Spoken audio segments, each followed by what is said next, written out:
सिलचर शनि मंदिर में चोरी और मूर्ति तोड़फोड़, 24 घंटे में 2 चोर गिरफ्तार। सिलचर के नेशनल हाईवे पॉइंट स्थित शनि मंदिर में शुक्रवार रात चोरों ने गेट तोड़कर घुसपैठ की।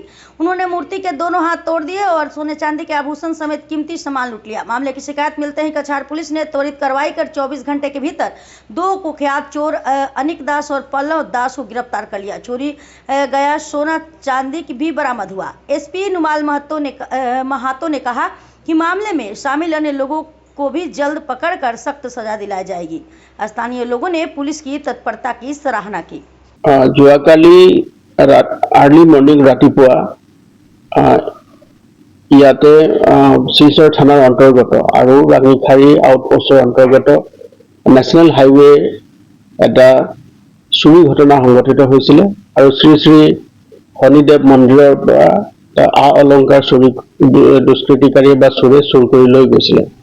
এই ঘটনা সংক্ৰান্তত আমি প্ৰায় ঘটনাস্থলী যেতিয়া আমি মানে ঘটনাস্থলী যেতিয়া আমি যাওঁ, ঘটনাস্থলীত যোৱাৰ পিছত আমি এই বিষয়টো অনুসন্ধান কৰোঁ আৰু 24 ঘণ্টাৰ ভিতৰতে আমি জোৰ তদন্ত চলাই যিকেইজন ব্যক্তিয়ে এই ঘটনাটোৰ সৈতে জড়িত, চুৰি কাৰ্যৰ সৈতে জড়িত গোটেইকেইজন ব্যক্তিক আমি কৰায়ত্ব কৰিবলৈ সক্ষম হ'লোঁ আৰু তাৰ লগতে শ্ৰী শ্ৰী শনিদেৱ মন্দিৰৰ পৰা চুৰি কৰা যি অলংকাৰ পাতি আছে আমি উদ্ধাৰ কৰিবলৈ সক্ষম হৈছোঁ।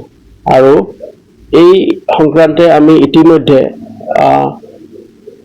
জোৰ তদন্ত চলাওঁতে আমি সেই অঞ্চলত থকা আমি ভ্ৰমণ কৰি তাত যিটো ফৰেনচিক্সৰ আমি সহায় লৈছোঁ, তাৰ লগতে আমি ফিংগাৰপ্ৰিণ্টছৰ সহায় লৈছোঁ আৰু টেকনিকেল এনালাইচিছৰ জৰিয়তে আমি 24 ঘণ্টাৰ ভিতৰতে এই যি চুৰি ঘটনা সংঘটিত হৈছিলে তেওঁক ধৰা পেলাবলৈ আমি সক্ষম হ'লোঁ।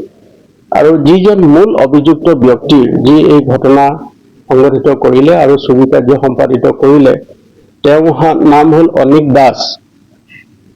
তেওঁৰ বয়স হ'ল 27 বছৰ।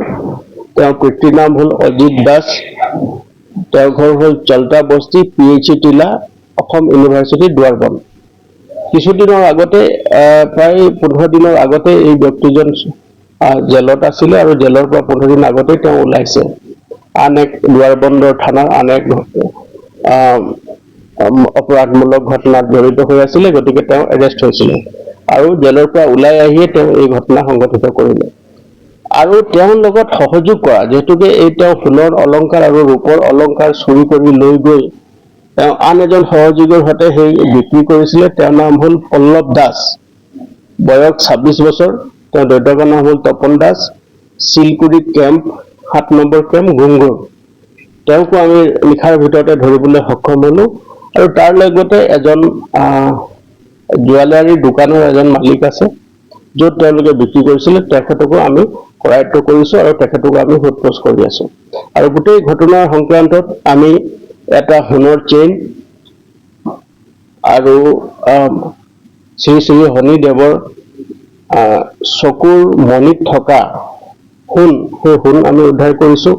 তাৰ লগতে দুটাকৈ ৰূপৰ ব্ৰেচলেট তেওঁ চুৰি কৰি লৈ গৈছে, এই দুটাও আমি উদ্ধাৰ কৰিবলৈ সক্ষম হৈছোঁ। আৰু বৰ্তমানো আমাৰ তদন্ত চলি আছে আৰু কিছু সামগ্ৰী আৰু কম সংখ্যক সামগ্ৰী উদ্ধাৰ কৰিবলৈ আমাৰ বাকী আছে, সেইখিনি আমি তদন্ত চলাই আছোঁ আৰু শীঘ্ৰে আমি সেইখিনিকো উদ্ধাৰ কৰিব পাৰিম বুলি আমি আশা প্ৰকাশ কৰিছোঁ।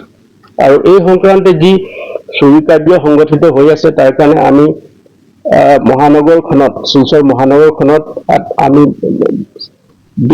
বিটৰ এটা পদ্ধতি আমি ইতিমধ্যে ইয়াত কৰিছোঁ, যাতে মানুহবিলাক শান্তিৰে, ইয়াৰ নাগৰিক সমাজৰ যাতে অসুবিধা নহয় তাৰ কাৰণে আমি এই পেট্ৰলিঙৰ ব্যৱস্থা কৰিছোঁ। আৰু ৰাইজে যাতে শান্তিত থাকিব পাৰে তাৰ কাৰণে অহৰ্নিশে আমাৰ এই যিটো পেট্ৰলিঙৰ ব্যৱস্থা, পুলিচ টহলদাৰী ব্যৱস্থা আছে, তাক অধিক কটকটীয়া কৰি আমি তুলিছোঁ, যাতে ৰাইজে শান্তিৰে তেওঁলোকে থাকিব পাৰে।